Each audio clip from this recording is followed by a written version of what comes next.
Hello friends, कैसे हैं आप लोग। एक नया टॉपिक लेकर के आए हैं। जैसा हमने पहले भी कोई इसी तरह के प्रोग्राम हमने चलाया था, उसी को आप कंटिन्यू करते चले जा रहे हैं। बहुत कम लोग हो सकता है कि आप लोग जान रहे हों, फिर से मैं एक बार उसको रिपीट कर रहा हूँ। हम एक ऐसा सीरीज चला रहे हैं जिसमें यूपीएससी के द्वारा कंडक्ट किया गया जितने भी एग्जाम्स होते हैं उनमें से जीएस पार्ट को फिल्टर करके हम आपके साथ डिस्कस करते हैं। डिस्कस करने का ये मतलब नहीं है कि हमें ये बताना होता है कि पूरा टॉपिक टॉपिक वाइज जो कि डिस्क्राइब करना। हमें ये बताना होता है कि क्वेश्चंस जो होते हैं वो रिपीटेड मल्टीपल टाइम्स जो है कि एक ही नेचर के क्वेश्चन एक ही टॉपिक से जो है कि हमेशा पूछे जाते हैं। आज जो मैं डिस्कस करूंगा इसमें से 70% या 80% कह सकते हो, जितने भी क्वेश्चन थे वो किसी न किसी एग्जाम में, छोटे बड़े एग्जाम्स में डायरेक्ट इनडायरेक्ट पूछे गए थे। तो इसलिए अगर हम इसको कंटिन्यू करते हैं और आप इसको फॉलो करते हैं तो आपके लिए एक गोल्डन अपॉर्चुनिटी होगी कि आप अपने सिलेबस को टू द पॉइंट और लिमिटेड टाइम में उसको कवर अप कर लेंगे। हमने पहला जो लेक्चर अपना बना रखा था वो कंबाइंड जियो साइंटिस्ट 2024 का जो पेपर हुआ था 23-24 का, उसको लेकर के हमने डिस्कस किया था। मुझे उम्मीद है कि आप लोग जरूर उससे इम्प्रेस्ड हुए होंगे। अगर जो लोग नहीं देख पा रहे हैं या जो नहीं देखे हैं, हम नीचे डिस्क्रिप्शन बॉक्स में उसका लिंक्स दे देंगे, आप वहाँ से देख सकते हो। आज जो मैं टॉपिक्स या जो क्वेश्चन पेपर जिस एग्जाम का डिस्कस करने वाला हूँ उसके बारे में मैं आपके साथ जो है कि कुछ शेयर करना चाहता हूँ। तो सबसे पहले यहाँ पे देख सकते हो CBI, central bureau of investigation, DSP, ठीक है, एलडीसी एग्जाम 2023। देखिए, मैं एक चीज़ और यूपीएससी के बारे में बताना चाहता हूँ। यूपीएससी जब कोई भी एग्जाम लेती है तो उसका एक दिन आफ्टर वन वर्किंग डे के बाद, एक दिन के बाद, जैसे मान लीजिए आज कोई एग्जाम होता है तो कल आज के एग्जाम की जो क्वेश्चन बुकलेट होती है वो अपनी वेबसाइट पे डाल देती है। अगर आप नहीं जानते हैं, नहीं कर पाते, तो आप सीधे यूपीएससी डालिए, उसके ऑफिशियल पेज पे जाइए, एग्जामिनेशन पे जब क्लिक करेंगे तो वहाँ पे ऑप्शन आ जाएगा प्रीवियस ईयर क्वेश्चन पेपर। तो वहाँ पे आपको जिस एग्जाम का चाहिए उस पर सर्च कर लीजिए और सर्च करने के बाद उसको डाउनलोड का ऑप्शन से भी आता है। मैं वहीं से इस क्वेश्चन पेपर को डाउनलोड किया। एक चीज़ और मैं बता दूं, यूपीएससी का बहुत सा ऐसा एग्जाम होता है केवल एक ही माध्यम में होता है, केवल केवल आपका इंग्लिश मीडियम में। लेकिन बहुत से ऐसे भी एग्जाम्स होते हैं जो आपका बाइलिंगुअल हिंदी और इंग्लिश दोनों में होता है। आज जो मैं डिस्कस करने वाला हूँ सीबीआई, डीएसपी, एलडीसी के बारे में, तो इसमें हिंदी और इंग्लिश दोनों मीडियम की है। इसमें आपका जनरल स्टडी का है और जनरल स्टडी के अलावा अलग से कॉन्स्टिट्यूशन ऑफ इंडिया का भी क्वेश्चन दिया गया है। जनरल टोटल देखिए, नंबर्स ऑफ द क्वेश्चन जो इसमें पूछा गया है टोटल 120 क्वेश्चंस हैं, ठीक है। और इसके जो मार्क्स हैं आपका 300 मार्क्स का, पहली चीज। दूसरी चीज ये है कि इसमें निगेटिव मार्किंग नहीं है, ये आपको समझना होगा, ठीक है। टोटल 120 क्वेश्चंस हैं। इसमें देखिए तीन सेक्शन में डिवाइड कर रखा है, जिसको फेस वन बोलते हैं या फिर पारा ए। इसमें आपका जीएस, जनरल स्टडी के पॉइंट ऑफ व्यू से, और फेस टू जो है आपका, इसमें आपका न्यूमेरिकल एंड एप्टीट्यूड करके है, ठीक है। एप्टीट्यूड मतलब है कि आपका इसमें रीजनिंग, कॉम्प्रिहेंशन, मैथमेटिक्स, अर्थमेटिक्स पूछता है। और जो फेस थ्री है, ठीक है, इसमें आपका कॉन्स्टिट्यूशन ऑफ इंडिया अलग से इसमें सवाल किया है। सीबीआई का सेंट्रल ब्यूरो ऑफ इन्वेस्टिगेशन, आपको पता होना चाहिए कि एक सेंट्रल इन्वेस्टिगेशन एजेंसी है, इसकी कॉन्टेक्स्ट में बात हुई है। हम क्वेश्चंस कुछ आगे बढ़ाएं दोस्तों, ठीक है, कुछ आगे बढ़ाएं। उससे पहले हमें यह पता हो जाए कि इस क्वेश्चन के लिए कौन कंडक्ट करवाता है और क्या इसके जो है कि नेचर्स होते हैं, एलिजिबिलिटी क्या होती है। तो दोस्तों, सबसे पहले आप यहाँ पे देख सकते हो यूपीएससी ये एग्ज़ाम कंडक्ट करवाती है, ठीक है।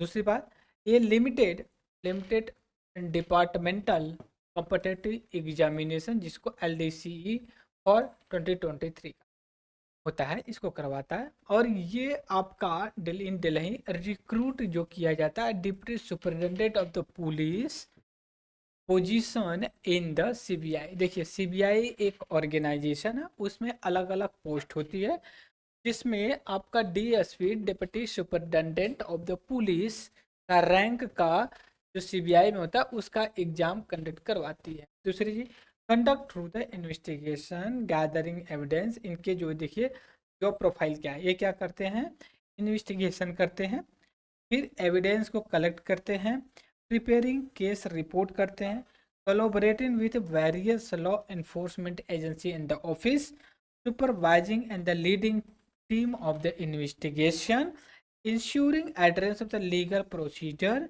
and the maintaining integrity of the investigation। अगर आप इसमें सेलेक्ट होते हैं तो आपको ये चीज़ें करनी पड़ती है।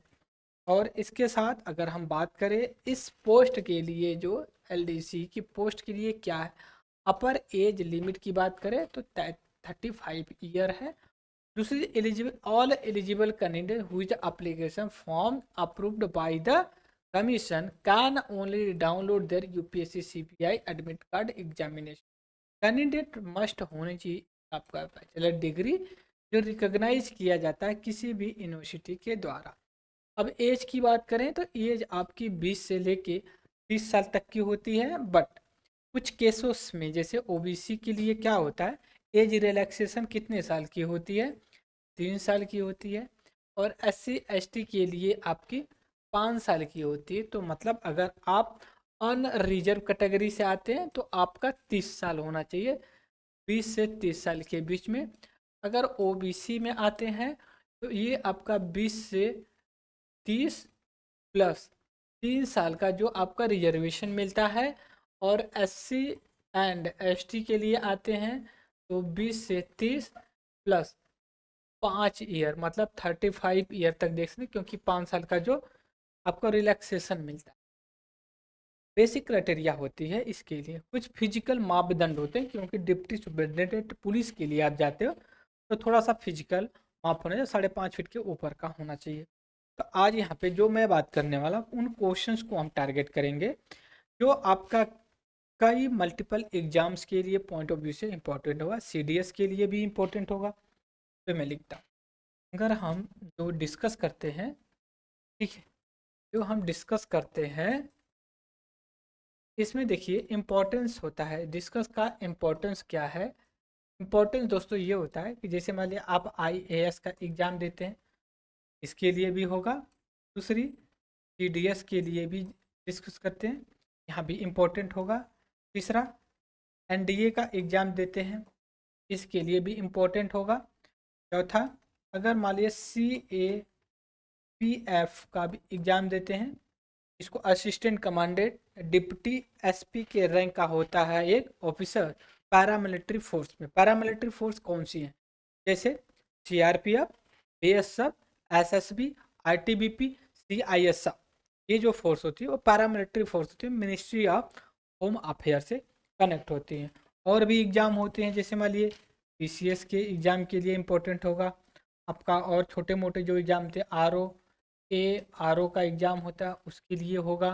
फिर उसके बाद आप समझ लीजिए कि अगर आप क्या बोलते हैं APS का जो एग्ज़ाम होता है उसके लिए होगा, या फिर आप CTET, ये भी मेट, जो भी एग्ज़ाम होते हैं, पेट टेट वगैरह वगैरह, सभी के लिए एग्ज़ाम्स के काम में आते हैं। क्यों, क्योंकि देखिए जो क्वेश्चंस का जो टॉपिक होता है, मैं यहाँ पे आपके साथ शेयर कर रहा हूँ, जो टॉपिक्स होते हैं, टॉपिक इस जहाँ से क्वेश्चंस पूछे जाते हैं, ठीक है, तो ऐसा नहीं है कि वो अलग से सेम टॉपिक से अलग से किसी अदर गोले से उठा के लाएंगे सवाल। बस क्वेश्चंस का होता है कि लेंथ जो होती है ना, उसकी लंबाई और चौड़ाई खींच के लंबी चौड़ी कर दी जाती है। कोई आप देखे होंगे, कोई व्यक्ति होता है साधारण सी बात को भी बड़ा लंबा चौड़ा खींच के बात करता है, ठीक है, कहता है भैया ऐसे, कहना बहुत छोटी सी बात है। वो होता है ना कि 3 इडियट की मूवी होती है जिसमें प्रोफेसर आमिर खान को रणछोड़दास छाछड़ को भगा देता है, तो फिर उसको करता है, तो ठीक है, तो वो लास्ट में कहता है ना प्रोफेसर, कह रहे कहना क्या चाह रहे हो, तो सीधे सीधे नहीं बोल सकते। तो वैसे ही क्या होता है कि जब UPSC का एग्जाम होता है तो सीधे बात नहीं करता है, वो आपको घुमा के कान पकड़ाएगा ऐसे। अब ऐसे नहीं, वो ऐसे पकड़ने को बोलेगा। तो ये चीज़ आपको सीखना है, क्वेश्चंस को स्ट्रेच करके, तान के, बांध के उसको बड़ा करना, छोटा करना, ये प्रोविजन होता है। तो इस कॉन्टेक्स्ट में जब हम बात करते हैं ना, तो हमारे एक दिमाग में होना चाहिए। अभी मैं आपको बताऊंगा जो क्वेश्चन डिस्कस करने चले गए। तो ये कई एग्जाम होते हैं, उसका जितने भी यूपीएससी एग्जाम कंडक्ट करवाती है, उसमें आपके ये काम आएंगे। यू या स्टेट जो पीसीएस का एग्जाम होता है, बीपीएससी होता है, एमपी पीसीएस होता है, यूपी पीसीएस होता है, उत्तराखंड पीसीएस, जितने भी होते हैं सभी के लिए यूजफुल होगा। आप यूपी ट्रिपल एससी डी कर होती है, उसको लिए डी ट्रिपल एससी होता है, दिल्ली जो कमीशन है वो करवाता है। उन सभी के लिए आपका बेनिफिट होगा जो मैं ये सीरीज चला रहा हूँ।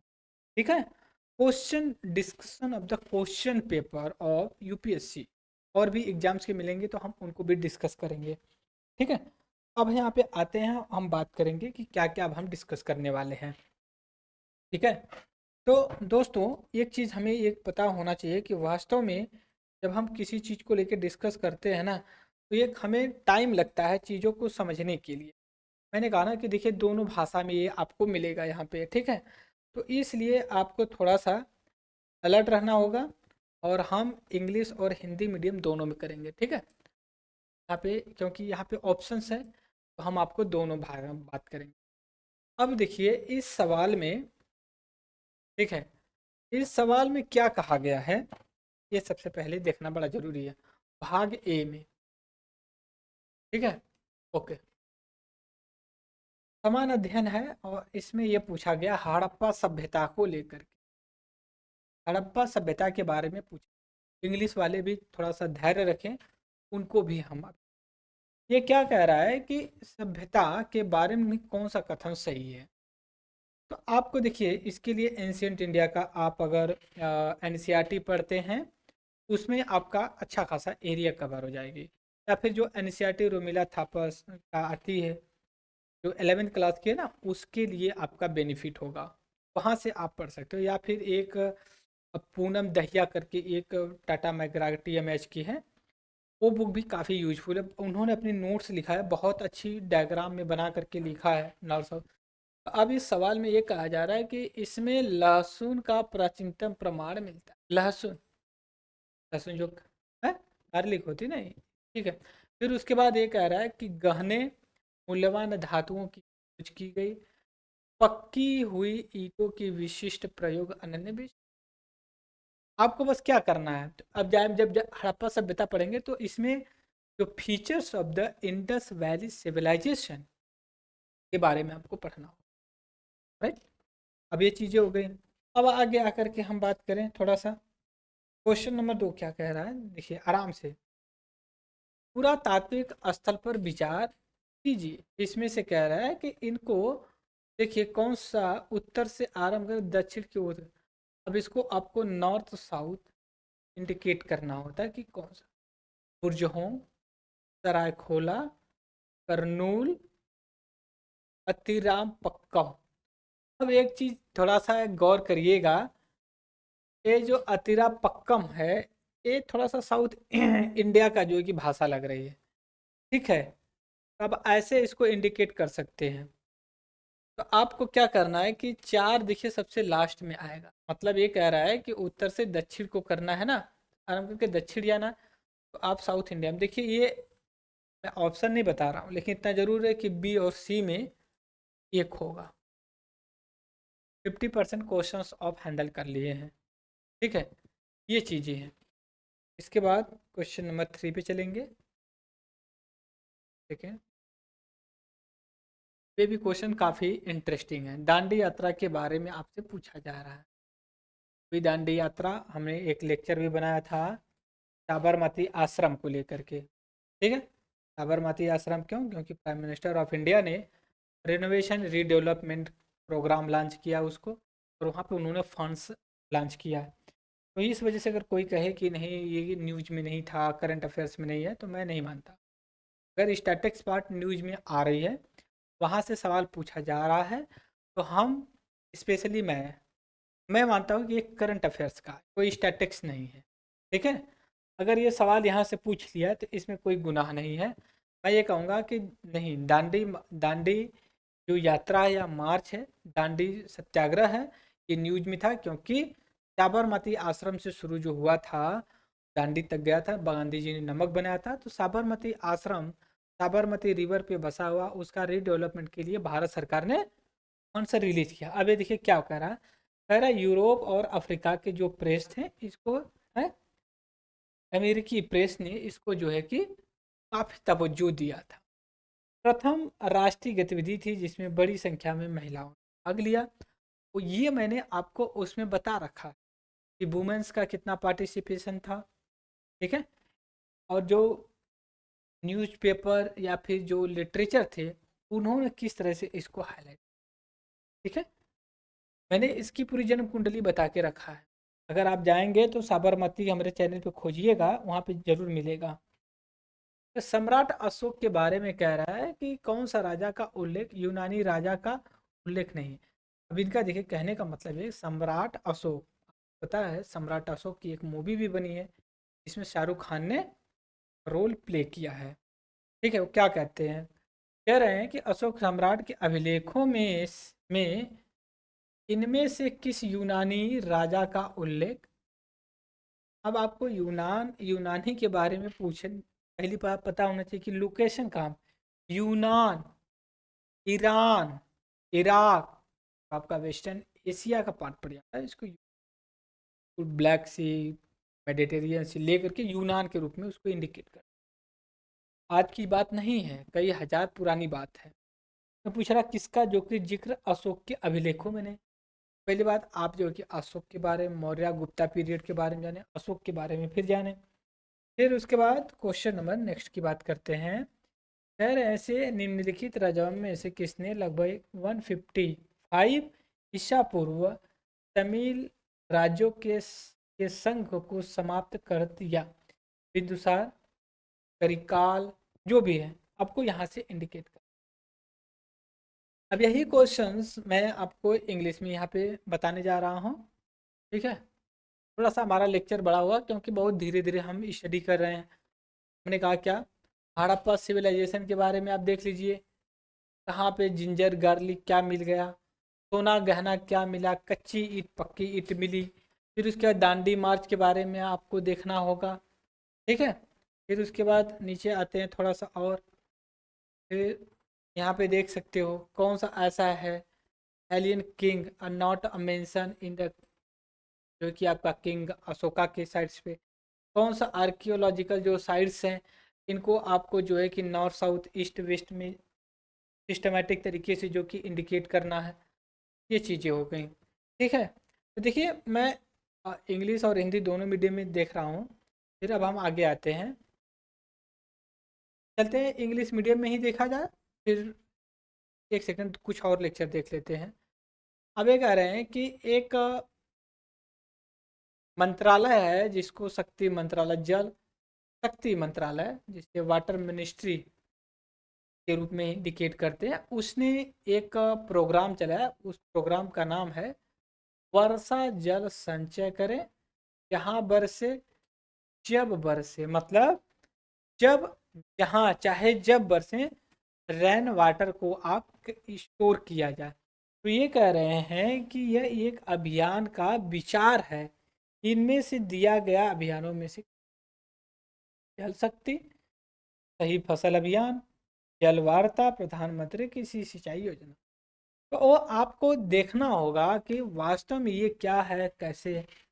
फिर उसके बाद क्वेश्चन नंबर नेक्स्ट है, कह रहा है कि निम्नलिखित में से कौन सा अंतर्राष्ट्रीय संगठन भुगतान संतुलन समस्या का समाधान करने कर रहे सदस्यों को वित्तीय सहायता प्रदान करना अपना मुख्य उत्तरदायी मानता है।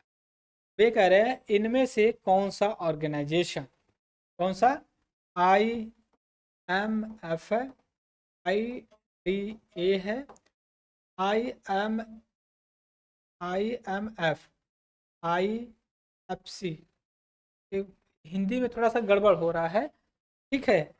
तो मैं चल रहा हूँ ना इंग्लिश वाले पे डिस्कस करूँगा, थोड़ा सा मैं प्रोनाउंसिएशन कर दिया करूँगा हिंदी में भी, क्योंकि इंग्लिश वाले में, हिंदी वाले में ज़्यादा विचित्रता आ जा रही है।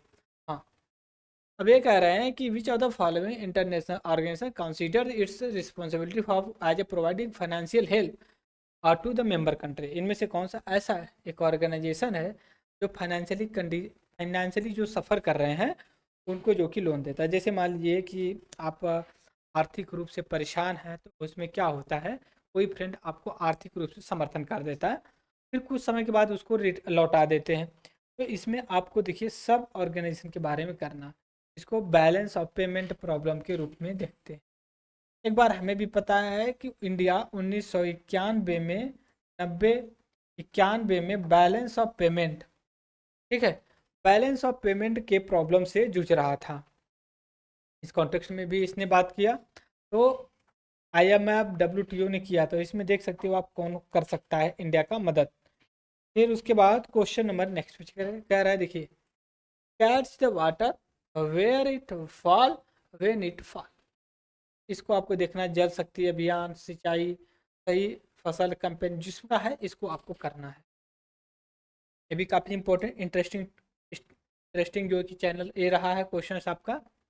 फिर उसके बाद क्वेश्चन नंबर वाटर ट्रीटी, जो इंडस वाटर ट्रीटी है 1960 में जो साइन की गई, उनमें कौन सी ऐसी रिवर शामिल नहीं है? रावी, चेनाब, सतलुज, ब्यास। हमें देखिए कैसे इसको सॉल्व करना कैसे होगा। हमें सबसे पहले इंडस वाटर ट्रीटी जब साइन की गई 1916 में, ये पता होना चाहिए कौन कौन प्राइम मिनिस्टर थे, कौन से लीडर्स के बीच में की गई। फिर उसके बाद जो इंडस रिवर है, इंडस रिवर है जो सिंधु रिवर है, नदी है, इसकी कौन कौन सी ट्रिब्यूटरी हैं? तो उनमें से जो पूरा पश्चिम की ट्रिब्यूटरी डिवाइड की गई है, उनके आधार पे 3 रिवर को बस इंडस वाटर ट्रिब्यूटरी के रूप में इंक्लूड किया गया। क्वेश्चन नंबर 10 कह रहा है कि chairman of the committee contributed by the SEBI to review and making recommendation for the further strengthening the governance non-marketing infrastructure institution। एक कमेटी बनाई गई थी, देखिए जैसे महालिंगम कमेटी, संदीप भगत, उत्तम बागरी, JN गुप्ता कमेटी बनाई गई थी। इनमें से ये पूछना है कि ऐसी कौन सी कमेटी जो इस्टेब्लिश की गई थी, इसके लिए, सेबी में गवर्नेंस रिफॉर्म के लिए। हमें पता है पिछले कुछ दिनों सेबी जो एक स्टॉक एक्सचेंज मार्केट है, उसके कॉन्टेक्स्ट में लेकर के बवाल हुआ था। अब हम आगे आते हैं, क्वेश्चन देखते हैं आगे नेक्स्ट क्या है।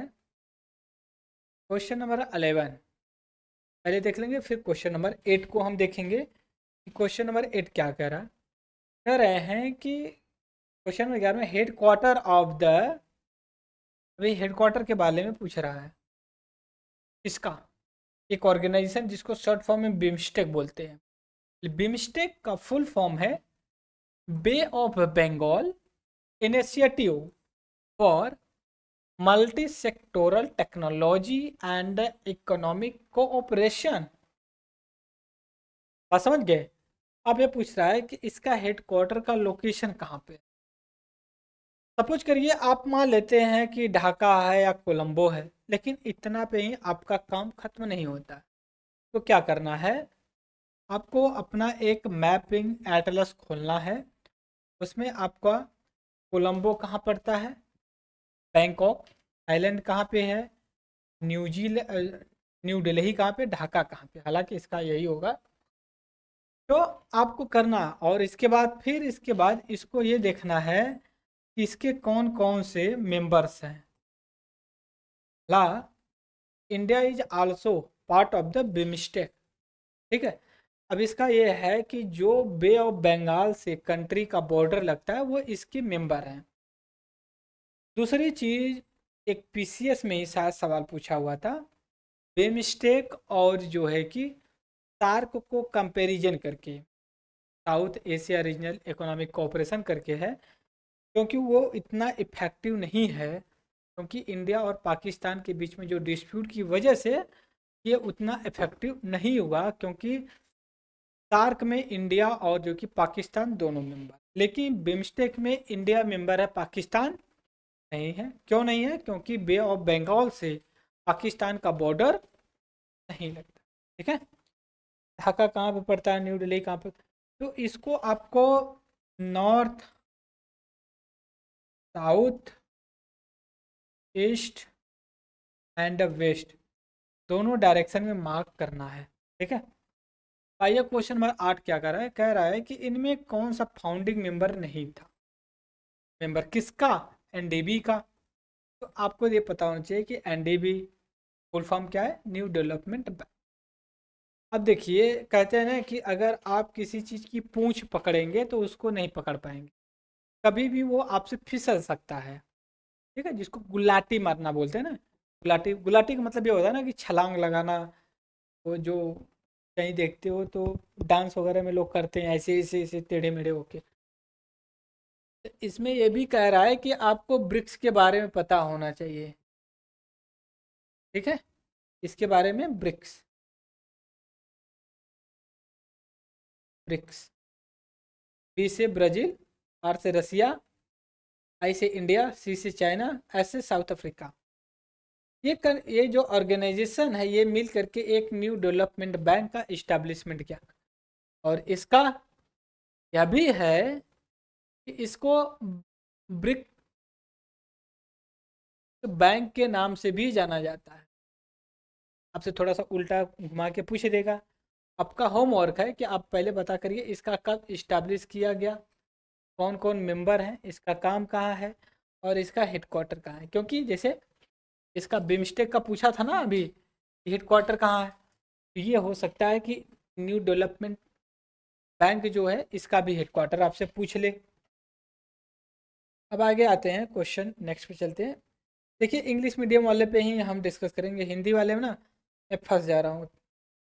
फंसने का मतलब ये कि प्रोनाउंसिएशन ही जब सही नहीं हो पाएगा तो फिर गड़बड़ा जाएगा। क्वेश्चन नंबर नेक्स्ट ये कह रहा है, व्हाट इज द नेम, नाम क्या है, Indian community newspaper that written, edited, produced, market, distributed by the Indian women science early 2000। बहुत आसान सा सवाल है और ये जीके का सवाल है, जीएस का नहीं, जीके का सवाल है। फिर उसके बाद आगे देखिए, चिपको मूवमेंट के बारे में पूछा है। ये देखिए ये वही वाला सवाल जो है कि आपका जो कंबाइंड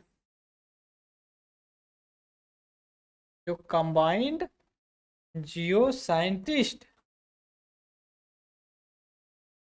जो साइंटिस्ट का एग्जाम हुआ था, यही वाला सवाल पूछ लिया था डिट्टो चिपको मूवमेंट के बारे में। इसको बारे में आपने बताया भी था, पता करिए। देखिए ये आपका हिली एरिया जो उत्तराखंड था वहाँ पे था, जो पेड़ों से लोग चिपक रहे थे, इस सभी कॉन्टेक्स्ट में ये हुआ था। ठीक है। अब आगे आते हैं, नेक्स्ट क्वेश्चन पे हम बात करेंगे। अब देखिए यहाँ पे सवाल पूछा गया है आर्य समाज को लेकर के। आर्य समाज की फिलोसफी क्या थी, ये क्या मूर्ति पूजा को नहीं मानती थी। कह रहे हैं कि it did not support ideal idol worship, मूर्ति पूजा को नहीं मानती। और ये हेरिडिटरी ट्रांसमिशन कास्ट को नहीं मानती थी। इसमें से एक अच्छी सेलेक्ट करना कौन सा सही है। सबसे पहले ये पता है किसने इस्टेब्लिशमेंट किया, कब इस्टेब्लिशमेंट किया, क्या क्या काम किया। के बाद वाइकोम मूवमेंट के बारे में पूछा गया है। वाइकोम मूवमेंट क्या होता है भैया ये बताइए आप इसके बारे में लेकर के। ठीक है। फिर उसके बाद आगे आते हैं। सबसे पहले तो ये पता नहीं वैक्यूम का लोकेशन कहाँ, वैक्यूम से ही पता चलता वर्ड से कि नहीं ये कहीं ना कहीं साउथ इंडिया का ही पार्ट है। ठीक है। एक सेकेंड थोड़ा सा हमें टाइम दीजिए। ओके, क्वेश्चन नंबर 16 कह रहा है ज्योतिबा बा फुले के बारे में पूछ रहा है। ठीक है, ज्योतिबा बा फुले के बारे में कह रहा है इनमें से कौन सा जो कि उन्होंने इस्टेब्लिश किया। मान लीजिए आपको कह दे चलो सत्यशोधक समाज का इस्टेब्लिशमेंट किया, हो सकता है कि मैं सही भी बोल रहा हूँ। तो आपको ये जो जात पात तोड़ो मंडल है, जस्टिस पार्टी, हरिजन सेवक संघ, इन सभी ऑर्गेनाइजेशन के जो फाउंडर हैं उनके बारे में पता होना चाहिए आपको, तभी आप अपने एग्जाम्स को क्वालिटी ओरिएंटेड बना पाएंगे। बस आप इतना बता करके चले जाएं कि ज्योतिबा फूले का चलो अच्छा सत्य शोधक था, मार के चले गए, तो ये आपका जो पेपर सॉल्व करने का पैटर्न है वो कंप्लीट नहीं है, अधूरा भी नहीं, एकदम है, टाइम वेस्ट है। बस आप रट्टा मार रहे हो, कोई कॉन्सेप्ट समझने की कोशिश नहीं कर रहे हो कि क्यों कहा जाता है, पानी दे, क्यों कहा जाता है ऐसा कि भैया आप प्रीवियस ईयर के क्वेश्चन पेपर को सॉल्व करिए। तो इसके लिए ये ज़रूरी होता है कि हमें अपने जो स्टडी होता है, स्टडी जो मटेरियल होता है, ये हमारा काफ़ी क्रूशियल होना चाहिए। और ऐसे ही नहीं होना चाहिए कि भैया चलो फॉर्मेलिटी पूरा कर रहे हैं। फिर उसके बाद देखिए ज्योग्राफी से पूछा है, अर्थक्वेक के बारे में पूछा है। ये कह रहा है कि हाइपो सेंटर क्या होता है, एपी सेंटर क्या होता है, इसके बारे में भी पूछना। अर्थक्वेक से रिलेटेड है, आपको पता होना चाहिए। फिर उसके बाद क्वेश्चन नंबर 20 कह रहा है with reference to associate following the flood boundary. अब ये कह रहा है कि सबडक्शन जोन, जो यहाँ पे देख रहे हैं ना सबडक्शन, जो सबडक्शन जोन है ये कैसे किस प्लेट बाउंड्री से रिलेटेड है। तो सबसे हम पहले हमें ये पता चाहिए प्लेट बाउंड्री कितने तरह की होती है, ठीक है, और कैसे होती हैं, कितना होती हैं, ये सभी चीज़ों को लेकर के हमें डिस्कस करना है।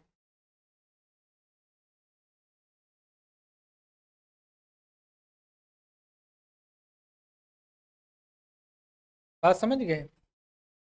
तो आपको डाइवर्जन, कन्वर्जन, जो प्लेट बाउंड्री होती हैं, हमने वेगनार की थ्योरी पढ़ा होगा, आपको पूरा इसको सॉल्व करने का वेगनार की थ्योरी, प्लेट टेक्टोनिक थ्योरी पता होना चाहिए, जो यूनिवर्सली एक्सेप्टेबल है, लोगों ने एक्सेप्ट भी किया है। फिर उसके बाद आगे आते हैं, देखिए ये जियोलॉजिकल, अर्थ जियोलॉजिकल टाइम स्केल है, पीरियड बोलते हैं इसको। आपको एक सिस्टमेटिक तरीके से अरेंज करना है, कौन पहले कौन जो है कि बाद में आया। अब उसके बाद क्वेश्चन नंबर नेक्स्ट पे चलते हैं, एक सेकेंड। क्वेश्चन नंबर नेक्स्ट पे इसमें कह रहा है इरोजनल लैंडफॉल, लैंडफॉल, ये कह रहे हैं इनमें जो दिया गया है एस्कर, एडमेंट, पॉइंट बार, स्टार, इनमें कौन सा ऐसा है कि इरोजनल लैंड फॉर्म नहीं है। तो अब हमें इरोजनल लैंड फॉर्म के बारे में पता होना चाहिए। देखिए इरोजनल लैंड फॉर्म का मतलब ये होता है कि टूटी हुई मिट्टी फिर एक नया चट्टान बनाए, ठीक है, एक स्टेज बनाए, वैसा कुछ हो। जैसे मान लीजिए ना हवा चलती है या फिर नदी से जो है कि पानी जाता है तो मिट्टी को काट करके फिर एक नया लैंड फॉर्म बना देता है, तो वही इसमें पूछ रहा है कि कौन सा इसमें नहीं है। फिर उसके बाद क्वेश्चन नंबर 22 की बात कर रहे हैं, चोला किंग, कह रहा है इनमें से कौन ऐसा चोला किंग था। हमें चोला, चेरा, पान, पांड्या, जितने भी किंगडम थे उनके बारे में पता होना चाहिए, और ये पता हो कि चोला किंगडम कब से कब रहा है। तो इसमें कह रहा है क्वेश्चन में कौन ऐसा चोला किंगडम था, जैसे परंतका, राजा राजा, राजेंद्र, चंद्रादित्य, इनमें कौन था जो मालदीव है, आज भी है उसका अस्तित्व, भारत के शासन में समाहित किया था, टेरिटरी में इंक्लूड किया था। अब इसके बाद क्वेश्चन नंबर नेक्स्ट की बात कर रहे हैं, who among the following constructed Kailash Nath temple of the Kanchipuram. तो सबसे पहले तो ये पता होना चाहिए कांचीपुरम है कहाँ पे। तो फिर उसके बाद कैलाश नाथ टेम्पल के थ्रू जाना चाहिए कौन कौन है, और इनमें ये किस किंगडम से बिलोंग करते हैं, किंगडम से बिलोंग करते हैं, इसके बारे में पता हो। के बाद क्वेश्चन नंबर 19 की बात करें, कौन नहीं ऐसा फैक्टर है वेरिएशन का द इंसुलेशन, इंसुलेशन का इन का मतलब अंदर जो सन से लाइट आती है, कौन इसमें ऐसा है कि जो इसके वेरिएशन में इम्पैक्ट नहीं करता है। जैसे कौन सा ऐसा कारण होता है कि आपको जून जुलाई में बहुत ज़्यादा गर्मी होती है, कौन सा ऐसा कारण होता है कि दिसंबर में बहुत ठंड पड़ती है। वही सवाल यहाँ पे एकदम देसी भाषा में बोला गया है, आपको ये पता होना है। इसके बाद क्वेश्चन नंबर नेक्स्ट पे चलते हैं। ठीक है, ओके। कह रहा who among following is the author of the famous book travel book Rihla. Rihla एक बुक है, ये किसके द्वारा लिखी गई है उसके बारे में अलबर्नी, इब्न बतूता, सैयद रशीद, महमूद वाली बल्खी, कौन लिखा है इसके बारे में आप आसानी से इसको जो कि इंडिकेट कर सकते हो।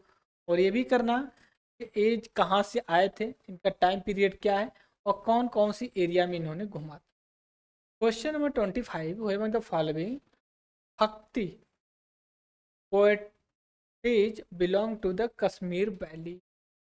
इसमें कौन सी ऐसी है जो कि आपका कश्मीर वैली के बारे में बातें करती है। क्वेश्चन 28, नेशनल स्टॉक एक्सचेंज के बारे में आपको NSE ये सेटअप कब किया गया, ये रिकॉग्नाइज कब किया गया, ये होगी। फिर उसके बाद आगे आते हैं, कह रहे हैं कि महापुरुष श्रीमंता शंकरादेव के बारे में पूछा गया है, उनके बारे में कौन सा गलत है स्टेटमेंट। फिर उसके बाद 27 अरामिक लैंग्वेज के बारे में पूछा गया है, क्या इसमें सही है क्या गलत है। ठीक है, ठीक है, ये हमने बात कर लिया। बात क्वेश्चन नंबर 29 की insurance penetrate is major as a. देखिए इंश्योरेंस कैसे इसको मेजर किया, जैसे मान लीजिए कि आपका इंश्योरेंस होता है जो ना, गाड़ी का होता है, आपके लाइफ का होता है, आपके हाउस का, आपकी प्रॉपर्टी का, वो क्या आधार बना करके इंश्योरेंस किया जाता है इंश्योरेंस एजेंसियों के द्वारा। ठीक है, जैसे मान लीजिए आपने ओ माई गॉड परेश रावल की देखा होगा, सेकंड वाली तो मैंने नहीं देखा है, मुझे लगता है बकवासी होगी कि इंडिया में जब तक मूवी फेल नहीं हो जाती ना तब तक मूवी बनती है, पार्ट 1 पार्ट 2 3 4 5 6, फ्लॉप हो जाएगी तो वो भी फ्लॉप हो जाएंगे।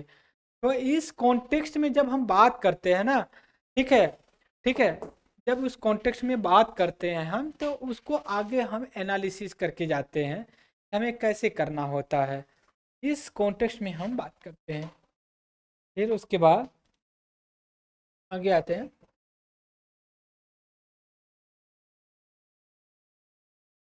आगे हम बात करेंगे according to the budget estimate 2023-24 which of the following sector received highest allocation. हालांकि ये करंट बेस्ड के आधार पे होता है, इसको हमें पता होना चाहिए।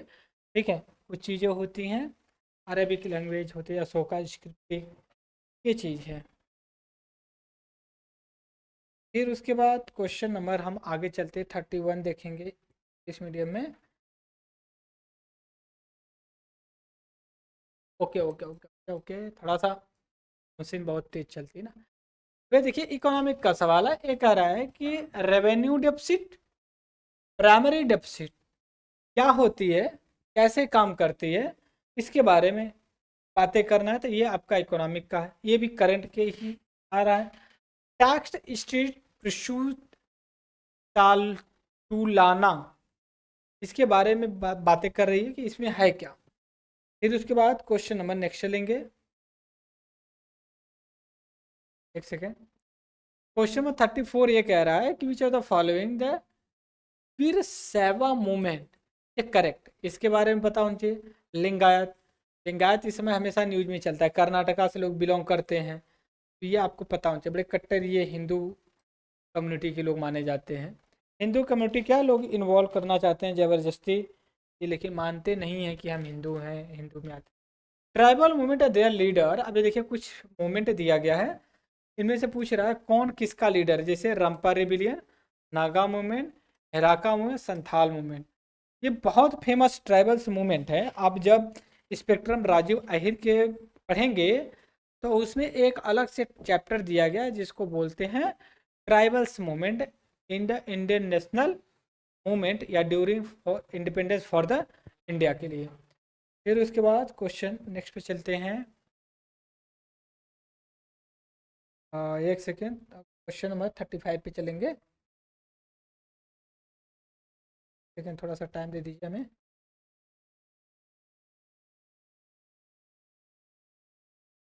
ठीक है, एक सेकेंड।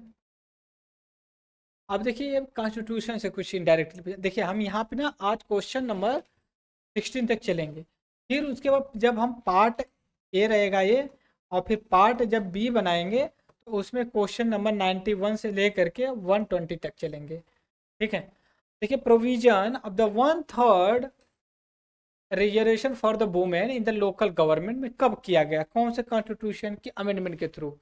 तो देखिए अभी आपको घुमा दिया है, क्योंकि 73 तो कॉन्स्टिट्यूशनल अमेंडमेंट था, 1992-93 में पास किया गया, पंचायती राज इंस्टीट्यूशन को कॉन्स्टिट्यूशनल स्टेटस दिया।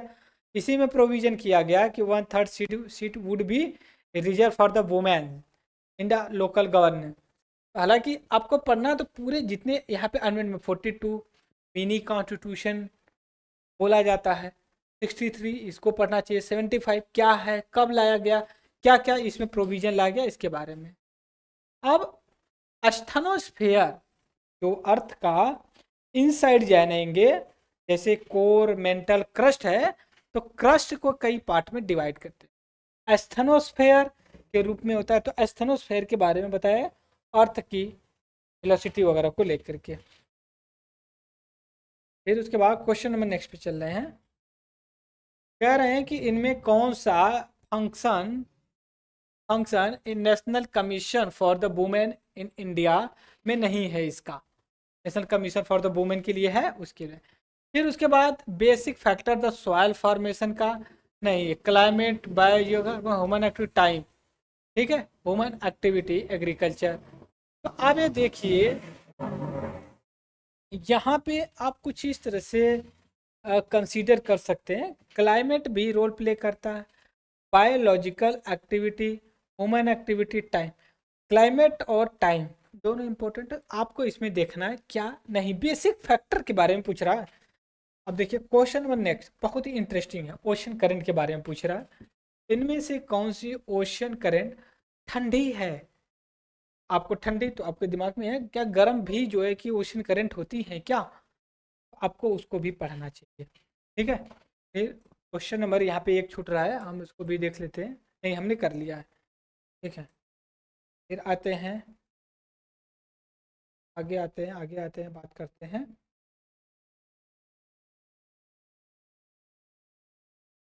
अब देखिए क्वेश्चन नंबर 40 के बारे में, अब यहाँ पे हम देख लेते हैं कि टाइड जो होता है ना, क्या ज्वार भाटा बोलते हैं ना उसको, टाइड को हिंदी में, ये कब आता है, कब आता है, कैसे आता है, हाई टाइड, लो टाइड, कब होती है ज़्यादा, कब होती है कम, सूर्य और जो कि चंद्रमा, सन और मून का क्या लोकेशन होता है, कब आता है। फिर देखिए एक ऑर्गेनाइजेशन इंडियन एसोसिएशन 1976 1876, ठीक है 1876 के बारे में ये पूछा है आगे चल करके। अब फिर आगे आते हैं, कह रहा है कि all India Hindu Mahasabha establish किया गया पंडित मदन मोहन मालवीय, लाला लाजपत राय, और इसका पहला जो संगठन का ऑर्गेनाइजेशन हुआ कहाँ पे हुआ, आपको कौन से सन में हुआ और कहाँ पे हुआ, यह भी जानना बड़ा जरूरी है। फिर उसके बाद ये कह रहा है इनमें कौन सा जो रीफ है, जैसे चागोज, अमरेस्टर, सोमालिया, फिलीपाइन, जो ट्रेंच है वो इंडियन ओशन से बिलोंग नहीं करता है। ठीक है, अब देखिए कि चागोज कहाँ है, सोमालिया कहाँ पे है, फिलीपाइन कहाँ पे है, आपको ये चीज़ कंसीडर करना है, ज्योग्राफी से है। फिर उसके बाद क्वेश्चन नंबर 45 के बारे में देख रहे हैं, यहाँ पे कह रहे हैं क्वेश्चन नंबर 45 ये कह रहा है कि we major the consequences of the successful Champaran Satyagraha. देखिए Champaran Satyagraha first movement, civil movement of the Indian Indian national movement by the Mahatma Gandhi के बारे में, तीन कठिया को लेकर के हुआ था, इसके बारे में पूछ रहा। फिर उसके बाद नियोलिथिक साइट इसमें कौन है, ठीक है, इनमें से कौन चालकोलिथिक, नियोलिथिक, मेसोलिथिक जो चीज़ें होती हैं उनको लेकर के। फिर उसके बाद क्वेश्चन नंबर नेक्स्ट की बात कर रहे हैं। कह रहे हैं secretary of the Ghadar Party. देखिए, ऐसा इनमें से कह रहा है कि भाई संतोष सिंह, सोहन सिंह भाकना, रामनाथ पुरी एंड द तारक दाता। ये कह रहा है कि जब Lala Hardayal as a secretary जब हटे, तो उनके स्थान पे कौन आया। हमें गदर पार्टी के बारे में पता कि गदर गदर होती है ना, कि गदर करना, क्योंकि ये ऐसी रिवोल्यूशनरी रिवोल्यूशनरी एक्टिविटी थी कि जो आउट ऑफ इंडिया, मतलब इंडिया के बाहर जा कर के ये इंडिया के लिए आज़ादी के लिए लड़ाई लड़ी थी। ठीक है। फिर उसके बाद साइक्लोन, ट्रॉपिकल साइक्लोन के बारे में, जब वेस्टर्न जो पैसिफिक होता है उसमें जब ट्रॉपिकल साइक्लोन बनता है तो उसको किस कॉन्टेक्स्ट में इंडिकेट किया, cyclone, hurricane, typhoon, willy willy. तो जब आप ट्रॉपिकल साइक्लोन पढ़ेंगे तो उसके लिए ये बेटर है। फिर उसके बाद क्वेश्चन नंबर नेक्स्ट कह रहा है विच of the following is a not among the condition for the inversion of the temperature. Inversion ideal condition inversion of the temperature के बारे में आप एकदम आसानी से इसको कर सकते हो, क्योंकि ऐसा ही मिलता जुलता सवाल पहले भी एक हमने डिस्कस किया था। फिर उसके बाद क्वेश्चन नंबर नेक्स्ट है tropical cyclone formation. Tropical cyclone को बनने के लिए क्या जरूरी होता है, temperature, land, ocean water, etcetera etcetera. फिर उसके बाद क्वेश्चन नंबर 15 है which are the following are not among the area classified at moderate drought affected area. अब इसको अगर चाहे ना तो इस समय जो न्यूज में चल रहा है इसको आप इंडिकेट कर सकते हो। इस समय देखिए बेंगलुरु जो कर्नाटका में पड़ता है, आईटी सिटी बढ़ती है, वहाँ पे वाटर क्राइसिस चल रही है। कर्नाटका गवर्नमेंट का ये कहना है कि जो केंद्र सरकार है ये जो कि ड्रॉट डिक्लेयर करने के आधार को डिस्क्रिमिनेट कर रही है कर्नाटका के साथ।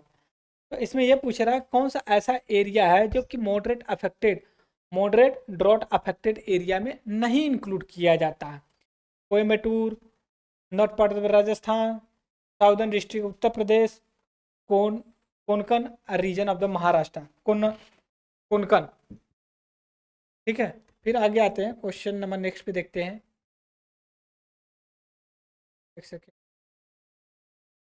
ओके, क्वेश्चन नंबर 51 कह रहा है कि ट्रॉपिक ऑफ कैंसर भारत में जब गुजरती है कौन से स्टेट से इनमें जो दिया गया नहीं गुजरती। हालांकि ये 8 स्टेट से गुजरती है, गुजरात, राजस्थान, मध्य प्रदेश, छत्तीसगढ़, झारखंड, उड़ीसा, त्रिपुरा, मणिपुर। तो आपको इसमें देखना है कौन सा ऐसा है कि जो कि जिसमें नहीं जाता है।